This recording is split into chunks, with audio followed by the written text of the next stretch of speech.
C'est bien, donc on lit dans les Actes des Apôtres au chapitre 2, puis on lit à partir du verset 43, puis on lira jusqu'au verset 11 du chapitre 3. Donc je commence la lecture, puis vous pouvez suivre si vous voulez dans la lecture. Acte 2, 43, la crainte s'emparait de chacun, et il se faisait beaucoup de prodiges et de miracles par les apôtres. Tous ceux qui croyaient étaient dans le même lieu, et ils avaient tout en commun. Pour ceux qui viennent d'ajouter, là on est dans les Actes au chapitre 2. Maintenant on est au verset 45. Si quelqu'un veut lire le verset 45 et 46. Ils vendaient leurs propriétés et leurs biens, et ils en partageaient le produit entre tous, selon les besoins de chacun. Ils étaient chaque jour tous ensemble, assidus au temple.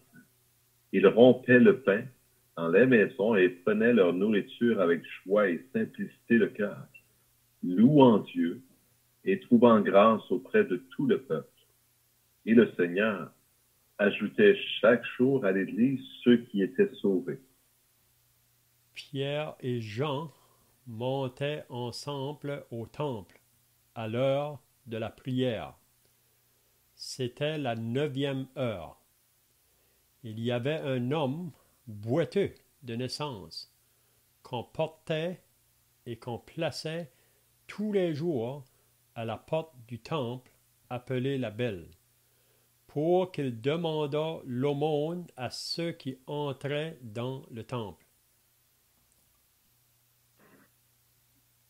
Cet homme, voyant Pierre et Jean qui allaient y entrer, leur demanda l'aumône. Pierre, de même que Jean, fixa les yeux sur lui et dit, « Regarde-nous. » Et il les regardait attentivement, s'attendant à recevoir d'eux quelque chose. Alors Pierre lui dit, « Je n'ai ni argent ni or, mais ce que j'ai, je te le donne. Au nom de Jésus-Christ de Nazareth, lève-toi et marche. » Et le prenant par la main droite, il le fit lever. Au même instant, ses pieds et ses chevilles devinrent fermes. D'un saut, il fut debout, et il se mit à marcher.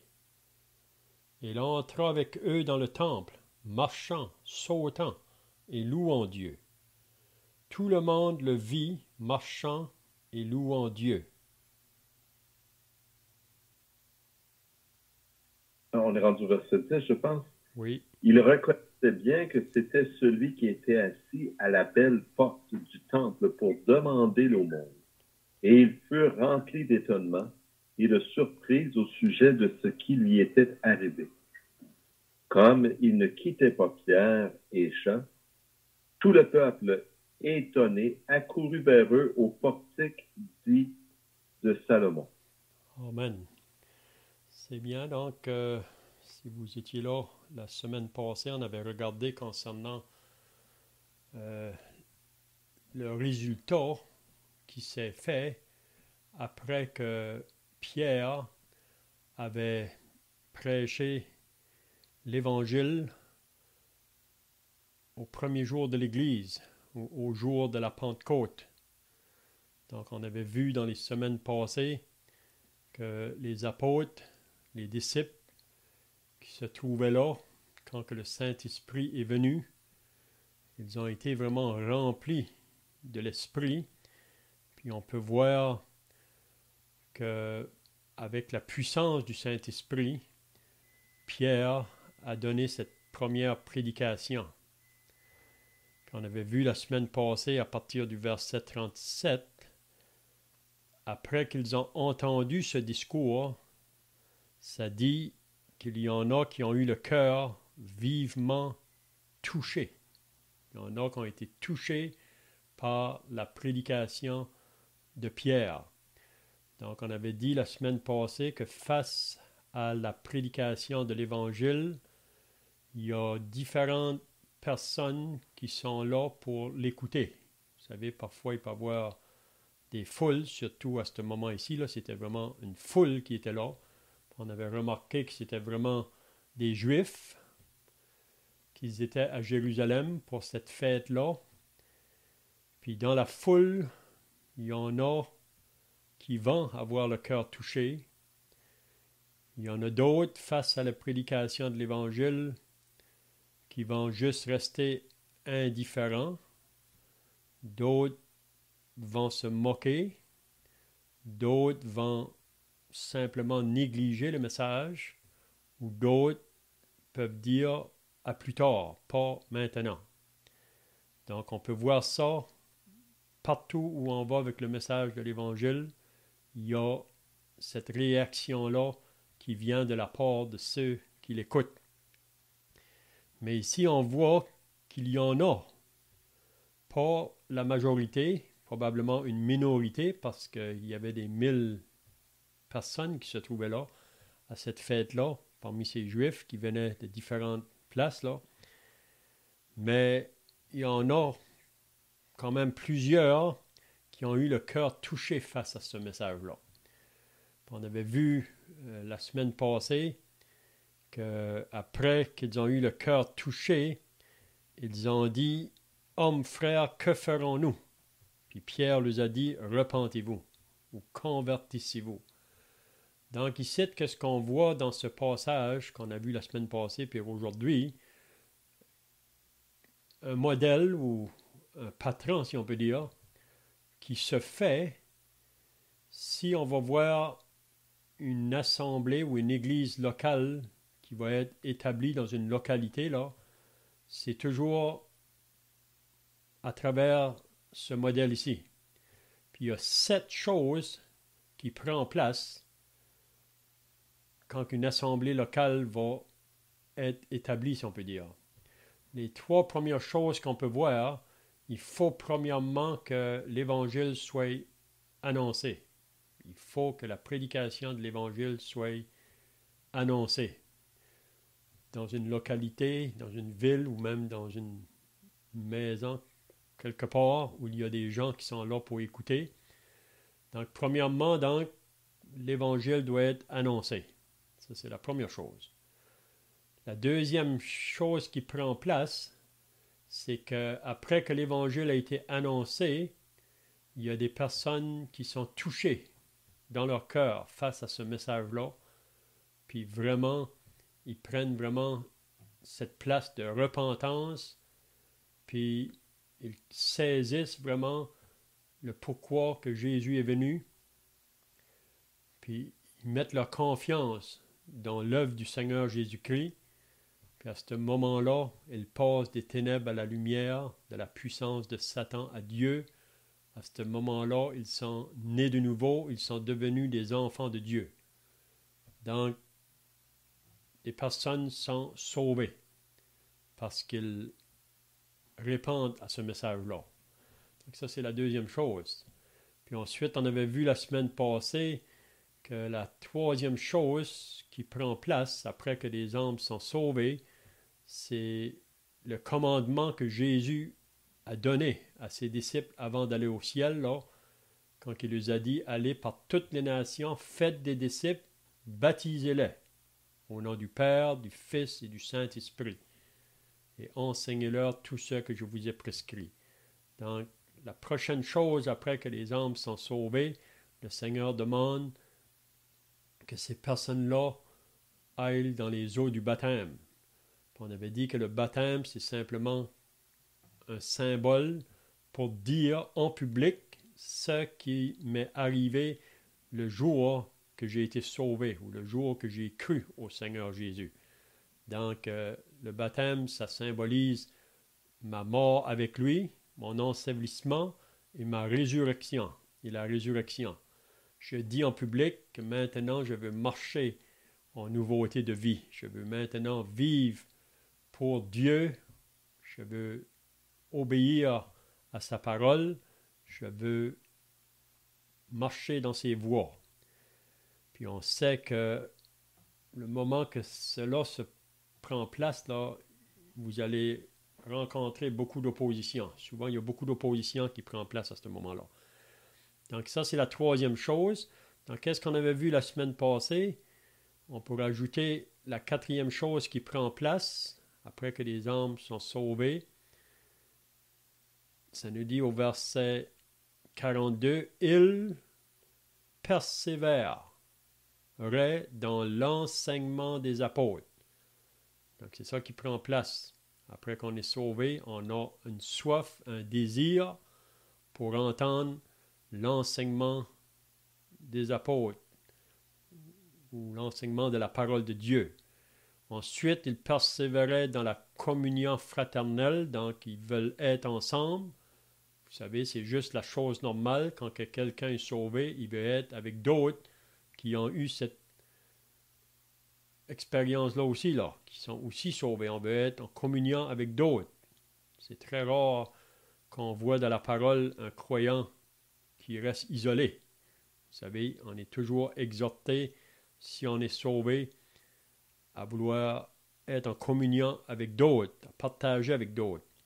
Puis ensuite, on avait vu concernant la fraction du pain, ça c'est le repas du Seigneur, puis ensuite, dans les prières.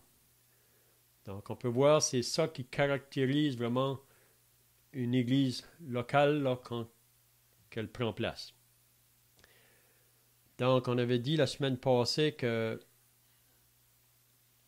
ces plusieurs personnes-là qui ont été converties ce jour-là, ça a augmenté les disciples d'environ 3000 âmes. Vous savez, il n'y a pas 3000 qui ont été sauvés ce jour-là. Des fois, on entend des enseignements qui nous disent qu'il y a eu 3000 de sauvés en ce jour-là, mais il n'y a pas 3000. Parce qu'il y avait déjà des disciples qui avaient cru au Seigneur auparavant. Même si vous lisez dans le chapitre 1 qu'on a lu déjà, là, ça dit que quand les disciples sont retournés à Jérusalem, dans la chambre haute, il y a environ 120 personnes. Puis on sait aussi que quand Jésus est ressuscité, il a apparu à plusieurs personnes après qu'il était ressuscité. Puis même on lit dans 1 Corinthiens 15 qu'il avait apparu à 500 frères à la fois. Donc c'est des personnes déjà qui étaient disciples du Seigneur. Donc, quand on dit que ça a augmenté d'environ 3000, même ça ne nous dit pas que c'était 3000, mais c'est environ, ça pouvait être proche, mais probablement que c'était pour ajouter à ceux qui étaient déjà là comme des disciples du Seigneur. Donc, il y a eu un grand réveil, si on peut dire, qui a pris place à ce moment-là. Puis on peut dire encore aujourd'hui que quand l'Évangile fait une œuvre dans une localité, c'est les mêmes choses qui vont prendre place là. Le moment qu'il y a des âmes qui répondent à ce message-là. S'il n'y a pas de réponse, il n'y a rien qui va se produire. Il n'y a rien qui va se produire. Puis on a remarqué depuis des années maintenant, quand on va avec l'Évangile dans une ville ou une localité, parfois on peut amener le message ou essayer de jeter la semence pendant des jours, pendant des mois. On dirait qu'on ne voit pas rien qui se produit, mais à un moment donné, peut-être une famille qui va répondre au message, puis c'est là qu'une œuvre commence. Oui? Donc, quand le Seigneur sauve des âmes, son désir, c'est de voir une église établie dans cette localité-là, là, dans le but de porter un témoignage. Donc, je ne sais pas si quelqu'un a d'autres pensées ici, là, avant qu'on commence le verset 43. Si vous avez des pensées, vous pouvez le dire.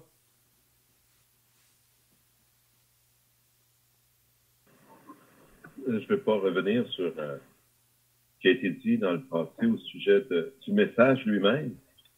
Il est quand même résumé assez clairement au verset 36 du chapitre 2. Hein. Que toute la maison d'Israël sache donc avec certitude que Dieu a fait Seigneur et Christ, ce Jésus que vous avez crucifié. Et le message de Pierre comportait aussi cet aspect de la résurrection, c'est-à-dire que Pierre risque sa vie, se présente devant le peuple et n'oublions pas devant les responsables qui ont mis à mort Jésus. Et il se présente au nom de Jésus, donc il a le courage de le faire parce que l'Esprit le pousse à le faire. Et parce que Pierre sait que le message dont il est en train de rendre compte est en fait tout simplement le récit de ce dont il est témoin. Il a vu le Seigneur Jésus, il a vécu avec lui, il l'a vu sur la croix mourir, il l'a vu enseveli, et il l'a vu ressusciter. Et il sait que la nouvelle qu'il annonce est vraiment formidable et fantastique. Et Dieu a établi Jésus comme Seigneur et Christ. Et je dis la chose parce que on sait en parallèle, on voit que Jésus, à un moment donné, s'est montré à Pierre et un autre disciple qui s'en allait sur le chemin d'Emmaüs. Et ils ont discuté avec lui en chemin. Et à un moment donné, ils ont reconnu, le Seigneur a permis qu'ils reconnaissent que c'était Jésus qui était avec eux au milieu d'eux. Ils ont bien vu cette résurrection, mais on sait que quand Jésus est ressuscité, il y a eu un mensonge qui a circulé. Hein? Il y a eu un mensonge à l'effet qu'on avait volé le corps de Jésus. Alors que pourtant, il y avait une garde qui était montée à la porte. Bien sûr, les gardes ont été soudoyés pour mentir et ne point dire ce qui était arrivé.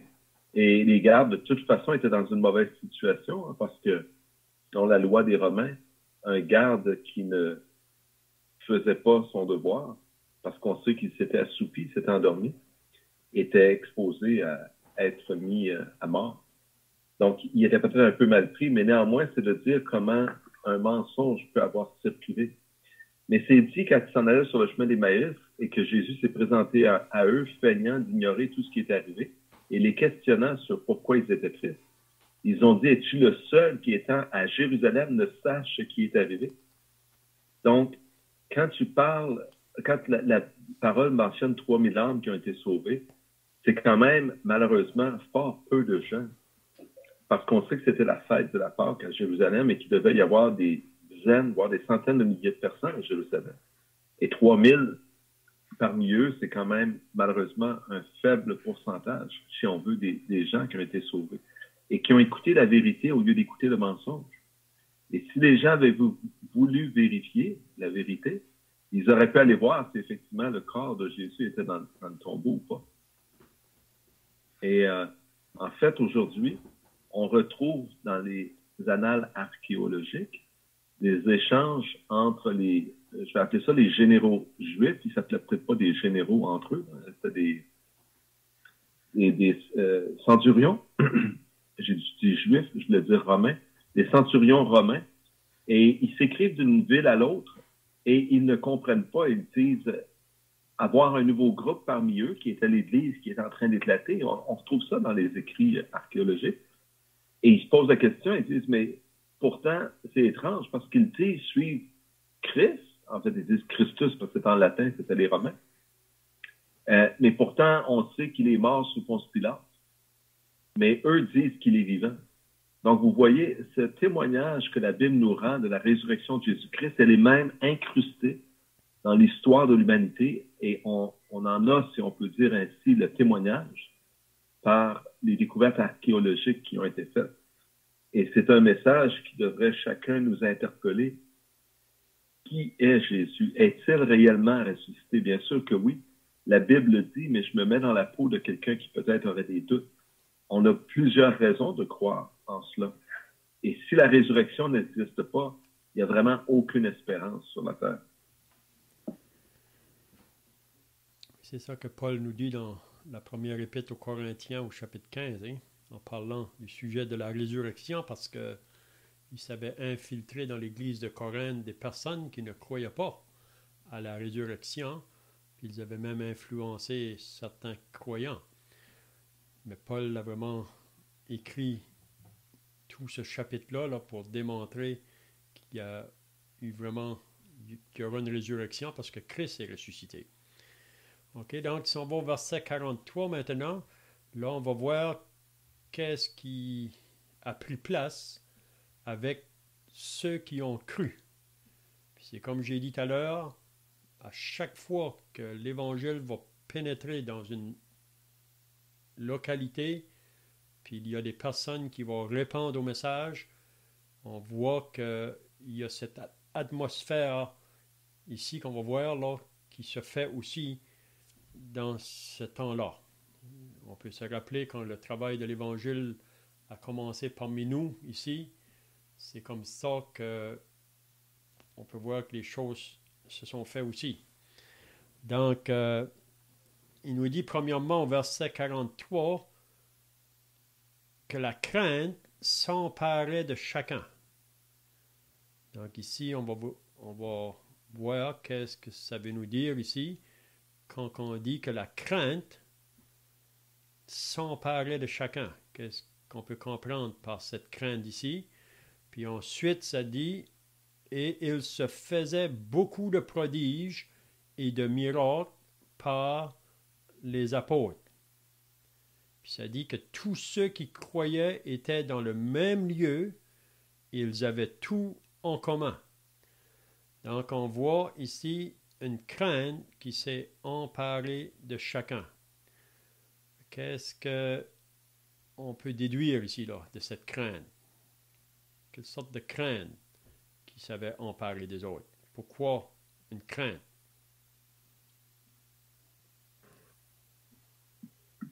Honnêtement, j'en suis vraiment pas certain, mais ce que je pense en mon cœur, c'est que, en fait, comme je l'ai mentionné tout à l'heure, c'est au risque de leur vie qu'ils prêchaient la parole au nom du Seigneur Jésus, et on voit qu'il était déjà convenu que quiconque s'affichait pour Jésus serait mis sur ce qu'on appelle la blacklist, si on veut. Et donc, il se trouvait être en danger. Et qu'est-ce que les gens pouvaient faire? On sait, Jésus avait guéri en Jean 8, je pense, Jean 9, un aveugle né aveugle, un homme né aveugle. Et ils ont refusé de voir. Et ses parents, on l'avait demandé à l'aveugle, à ses parents, de rendre témoignage. Puis ils ont dit, posez-lui des questions à lui-même. Il a de l'âge. Nous le savons. Nous pouvons dire qu'il était aveugle lorsqu'il est né, mais comment il voit, nous ne le savons. Et on voit, il y a ce commentaire comme de quoi que tous ceux qui seraient affichés pour Jésus, ils étaient sur la sellette, là, ils étaient en danger. Donc, ils n'osaient pas parler. Ils ont laissé plutôt leur fils parler ce qu'il a fait. Donc, il y a cette crainte d'un côté, des autorités juives. D'un autre côté, ils sont confrontés parce qu'ils ont devant leurs yeux la manifestation de ces miracles qui parlent à leur cœur et ce qui leur rend le témoignage que la prédication de Pierre est basée, est la vérité. Donc, ils sont coincés entre deux feux, si on veut, peut-être. C'est ma façon un peu de le voir. Je ne sais pas si c'est bien.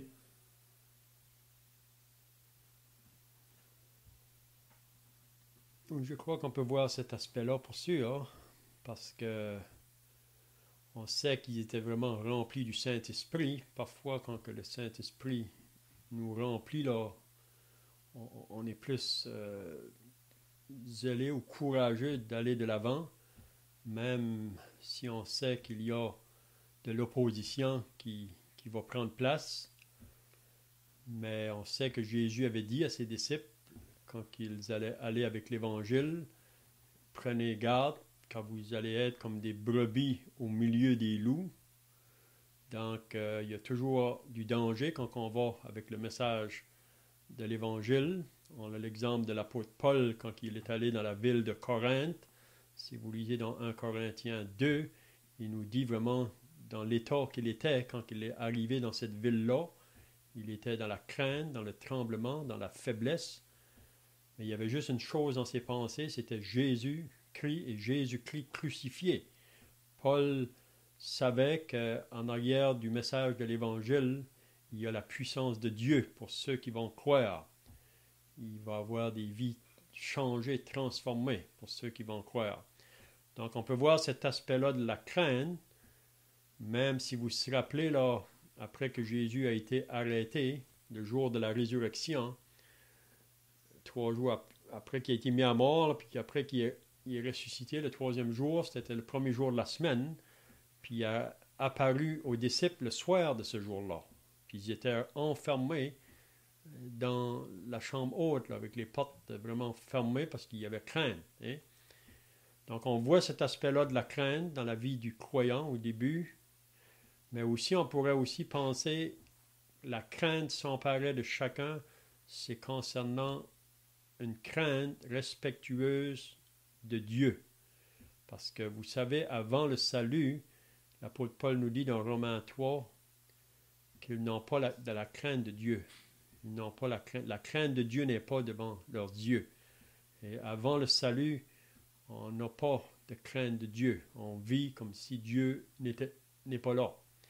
Mais après qu'on est sauvé, on est emparé de cette crainte-là. Ce n'est pas vraiment la peur ici, là, mais c'est une crainte respectueuse de Dieu. C'est-à-dire que le moment qu'on est sauvé, surtout après qu'ils ont entendu le message de Pierre, là, puis ont réalisé ce qu'ils avaient fait au Seigneur Jésus, maintenant, ils vont prendre position pour Jésus. Ils vont se mettre à côté avec lui, puis de vouloir faire les choses qui vont être selon la volonté de Dieu.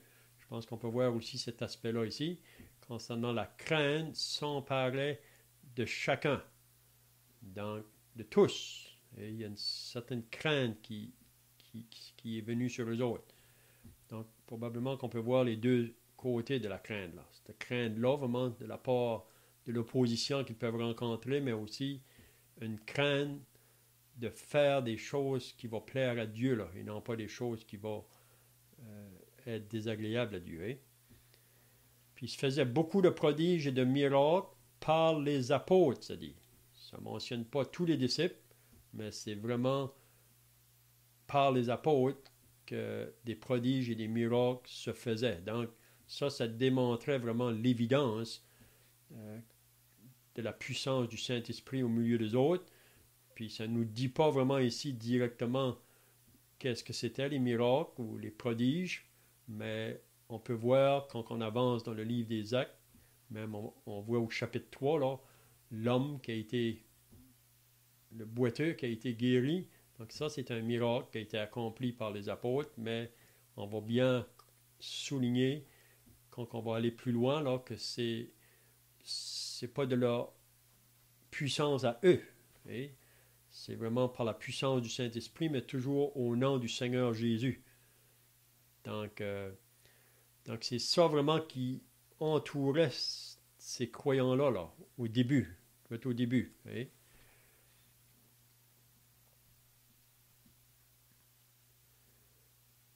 Puis on voit aussi au verset 44, tous ceux qui croyaient étaient dans le même lieu et ils avaient tout en commun.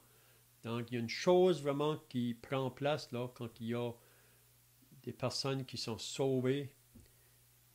La même chose qui se passe ici, là. On veut être ensemble. On veut partager ensemble. Et même les biens que nous possédons, on a un désir pour écouter la parole de Dieu.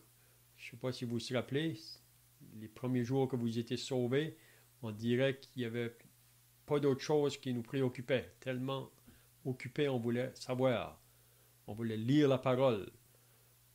On veut entendre l'enseignement. Et on a une soif. On veut avoir du temps dans la prière. Donc, tous ceux qui croyaient étaient dans le même lieu.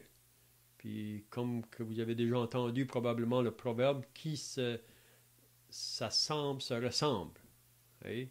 Donc, avant d'être sauvé, on ne se trouve pas là, dans le lieu où les croyants se ressemblent. On peut être partout ailleurs, mais surtout pas dans un lieu où il y a des croyants qui se ressemblent. Mais après qu'on est sauvé, c'est là qu'on veut être. Et tous ceux qui croyaient étaient dans le même lieu. Ils avaient tous en commun. Donc, on voit là qu'ils étaient prêts à partager leurs biens.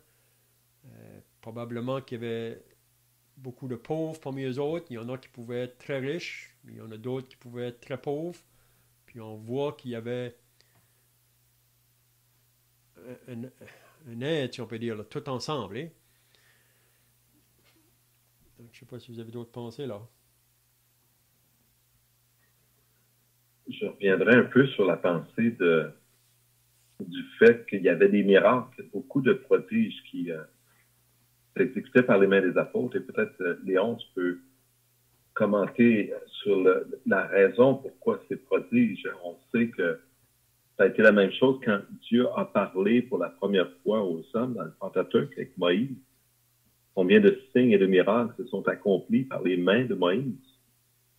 Et ce qu'on peut voir, c'est que Dieu était en train d'établir le témoignage.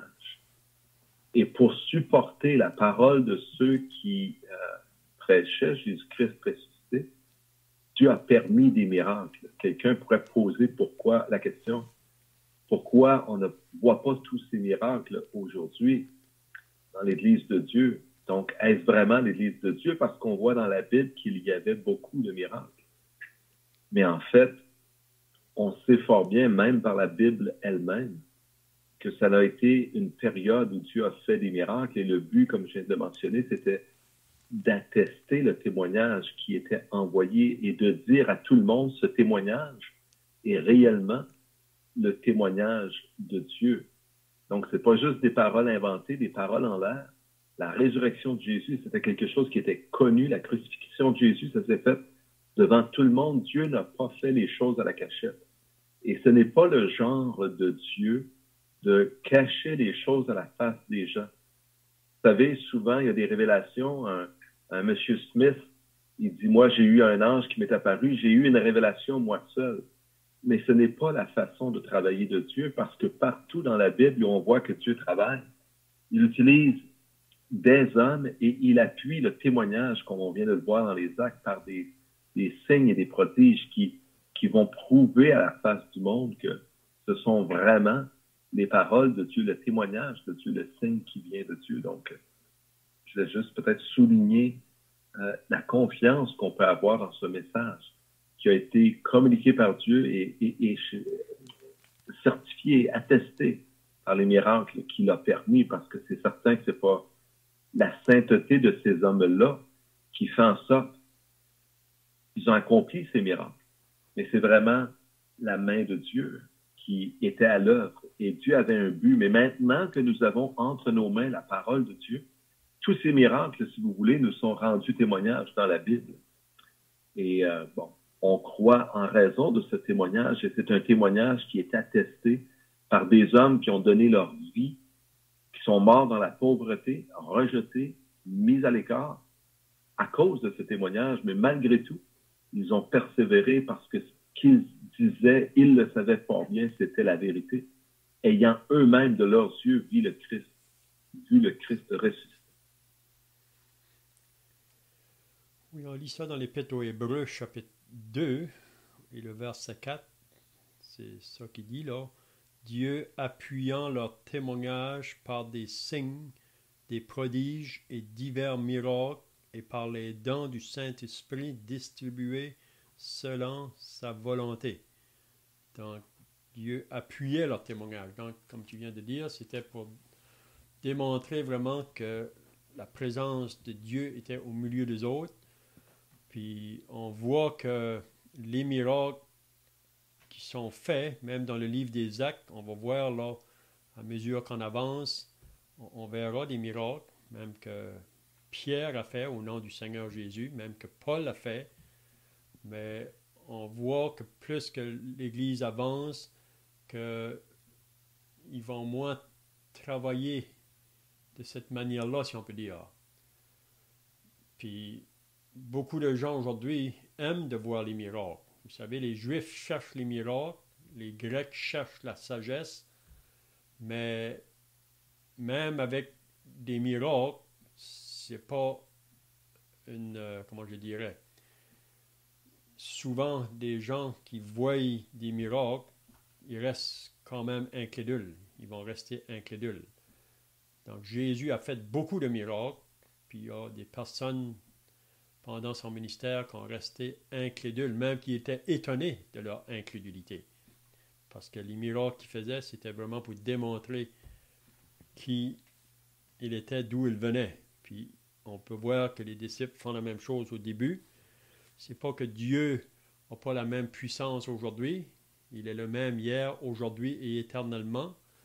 Puis il peut encore faire des choses extraordinaires. Puis je crois, ici on voit des grands miracles qui s'est fait ici, là. Au début, par la conversion de plusieurs personnes, puis même ce que ça fait dans leur vie, là, le changement de leur vie.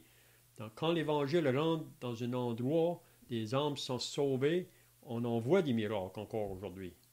Des personnes qui sont changées, transformées. Et puis leur vie vraiment se change pour suivre leur Sauveur. Donc, c'est des grands miracles, ça. OK, donc le verset 45, il va dire « Ils vendaient leurs propriétés et leurs biens. » Donc, on voit qu'ils étaient prêts même à vendre. C'est bien de souligner, ils vendaient leurs propriétés. Probablement qu'il y avait beaucoup d'entre eux autres qui étaient très riches, qui pouvaient avoir plusieurs maisons, ou plusieurs terrains, ou autre chose. Donc, c'est pas qu'ils vendaient tout, mais ils vendaient des parties de leurs biens, puis c'était dans le but là, de partager avec d'autres. Probablement d'autres qui pouvaient être très pauvres parmi eux autres. Et même, on sait dans ces temps-là qu'il y avait des personnes qui étaient esclaves à des maîtres. Donc, ils vendaient leurs propriétés et leurs biens et ils en partageaient le produit entre tous selon les besoins de chacun. Donc, on voit la même pensée si vous lisez dans 2 Corinthiens 8, 2 Corinthiens 9, l'apôtre Paul parle de ça, l'importance là, d'être prêt à partager avec d'autres qui ont moins. Peut-être un jour, c'est moi qui serai dans le besoin, puis les autres pourront venir à mon aide pour m'aider aussi. Donc, on voit cette chose-là qui se produit là, en croyant. On peut voir ça partout, ça se fait partout vraiment. Quand une œuvre commence, puis ça se poursuit aussi. Excusez. Donc, ils étaient chaque jour tous ensemble, assidus au temple. Donc, c'est bien de remarquer, ils étaient chaque jour tous ensemble. Comme j'ai dit tout à l'heure, s'il y a quelque chose qui prend place là, quand il y a des âmes de sauver, après une prédication de l'Évangile, leur désir vraiment, c'est d'être ensemble. Et comme je disais, avant d'être sauvé, on n'est pas intéressé d'être avec le peuple de Dieu. On vit dans notre propre voie, dans notre marche de péché, puis on se ressemble avec quelqu'un qui vit aussi dans la vie du péché. Mais ici, ils étaient chaque jour tous ensemble. On veut être ensemble. Hein? Persévérer dans l'enseignement des apôtres, dans la communion fraternelle. Donc, c'est pas normal si on est sauvé puis qu'on ne veut pas être ensemble, on ne veut pas être avec d'autres. Vous savez, le danger, c'est possible qu'on peut prendre un chemin d'éloignement, mais le moment qu'on s'éloigne des autres, ça ne prend pas de temps, souvent qu'on refroidit. Il y a un exemple qui a été donné une fois, c'est que si vous prenez des morceaux de charbon là, dans la fireplace, qu'on pourrait dire, puis ils sont tous en flammes, où le feu brûle, mais si vous en prenez un puis vous le sortez de là, ça ne prend pas de temps qu'il devient noir. Mais si vous le prenez de nouveau, vous le placez de nouveau avec les autres, il s'enflamme. Donc, ça, c'est une chose très importante dans la vie d'un chrétien, d'être avec d'autres. Ils étaient chaque jour tous ensemble, assidus au temple. Ils rompaient le pain dans les maisons, prenaient leur nourriture avec joie et simplicité de cœur. Donc, ils rompaient le pain. Ça, c'est possible que ça parle de la fraction du pain. C'est ça qu'on a vu au verset 42, là. Il y a 4 choses, vraiment, que les premiers chrétiens, là, persévéraient dedans. C'est l'enseignement des apôtres, la communion fraternelle, la fraction du pain. Ça, c'est vraiment le repas du Seigneur. Hein? Et dans les prières. C'est 4 choses importantes. C'est comme 4 pattes à une table. Si on enlève une, ça va brongeler. Donc, qu'est-ce qui va faire que l'Église va progresser ou avancer? C'est très important que ces choses-là soient pratiquées là, au milieu d'elles. Donc, ils rompaient le pain dans les maisons et prenaient leur nourriture avec joie. Donc, on peut voir aussi qu'ils avaient des agapes, qu'ils prenaient des repas ensemble et avec joie et simplicité de cœur. Donc, dans la simplicité, rien d'extravagant, rien dans la simplicité. Okay? Donc, je ne sais pas si vous avez d'autres pensées ici. Est-ce qu'on peut voir là vraiment comme la parole nous dit, il reconnaîtra que vous êtes mes disciples par l'amour que vous avez des uns vers les autres, comme c'était pratiqué dans ce temps-là. C'était que Dieu qui était en vue. Puis quand on nous parle du baptême, ceux qui acceptèrent sa parole furent baptisés. Et en étant baptisés, ça nous demande qu'on est mort au monde, puis qu'on va vivre en nouveauté de vie, qu'on va vivre pour cette vie qui est mort encore pour nos péchés. Puis ça nous parlait de la crainte tantôt. Excusez que je revienne en arrière. Est-ce qu'on a la crainte des hommes ou que c'est la crainte de Dieu qui nous empêche des fois d'avancer plus fidèlement? Parce qu'on regarde Daniel, que s'il priait à un autre Dieu, il serait jeté de la force au lion. Daniel était prêt à souffrir pour le nom de Christ.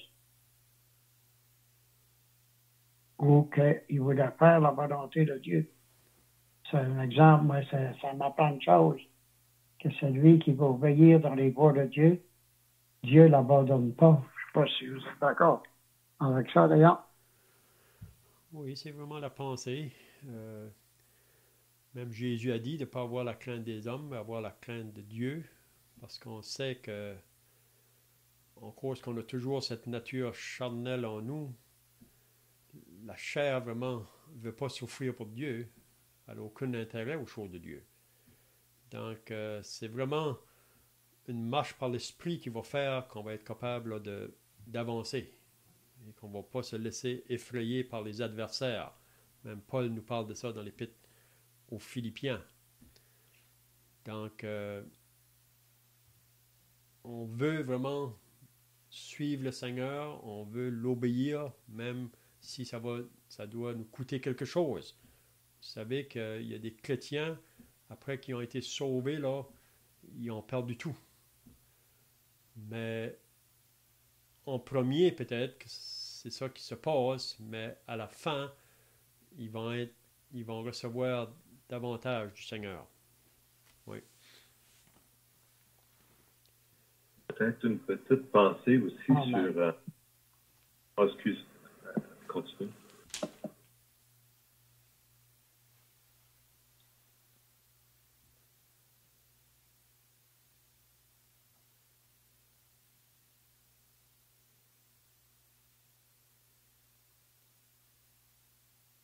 Oui, je m'excuse, je ne voulais pas couper. C'était juste sur le fait de dire qu'ils se tenaient tous ensemble et il y avait un besoin d'enseignement qui était grand au début. Les gens devaient enseigner la voix de Dieu, la pensée de Dieu. Et c'est par la parole des apôtres que la volonté de Dieu était communiquée. Aujourd'hui, on a la bénédiction d'avoir la parole de Dieu. Mais dans ce temps-là, ce n'était pas le cas. Et pour commencer, l'Église devait donc être formée. Il devait recevoir un enseignement correct. Et on voit d'ailleurs dans les Épîtres, dans le reste du Nouveau Testament, combien il y a eu nécessité de corriger. Il y avait des faux enseignements. Le diable veut glisser le mauvais message, si on peut dire ainsi. Donc, Dieu appuyait le témoignage de ces gens et l'Église était instruite, mais il y avait un autre point important, c'est que l'Église, elle attendait. Et qu'est-ce qu'elle attendait? Le Seigneur Jésus a dit de l'attendre. Donc, l'Église ne savait pas quand le Seigneur reviendrait, mais ils espéraient qu'il revienne imminemment, rapidement. Donc, l'Église se tenait en attente du retour de Jésus-Christ. Et il se tenait à Jérusalem. Mais on a vu dans les actes un peu avant que Jésus avait dit, vous serez mes témoins à Jérusalem, dans la Judée, la Samarie, jusqu'aux extrémités de la terre. Donc, on va voir dans le reste du livre des actes que c'était bien qu'il reste à Jérusalem pour un temps, afin de bien recevoir correctement l'enseignement de Dieu. Mais par la suite, Dieu veut qu'ils s'en aillent et qu'ils aillent annoncer cette bonne nouvelle, comme tu le disais au début, Léon.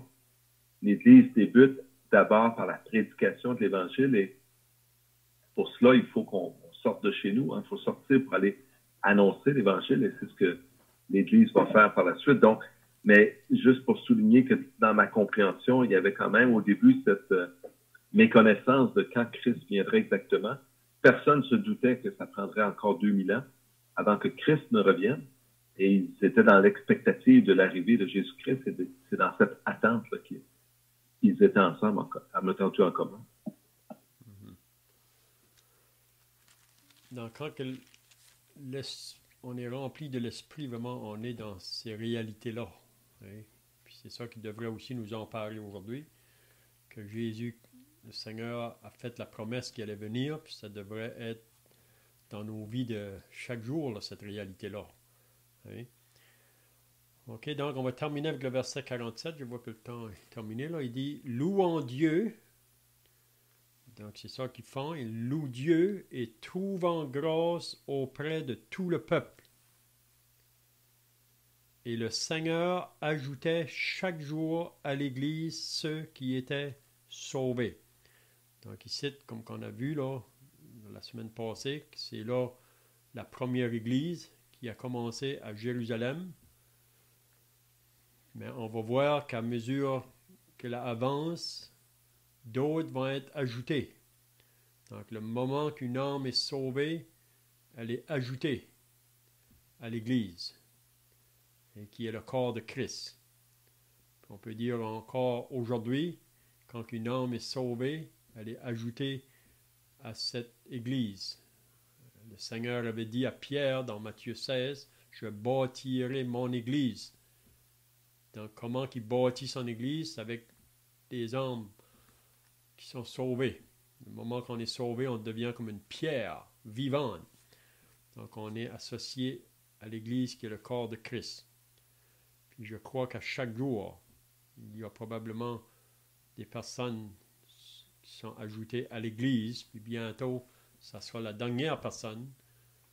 Puis, Jésus viendra nous chercher. C'est bien. Je ne sais pas si vous avez d'autres choses à ajouter. Sinon, on va terminer par la prière.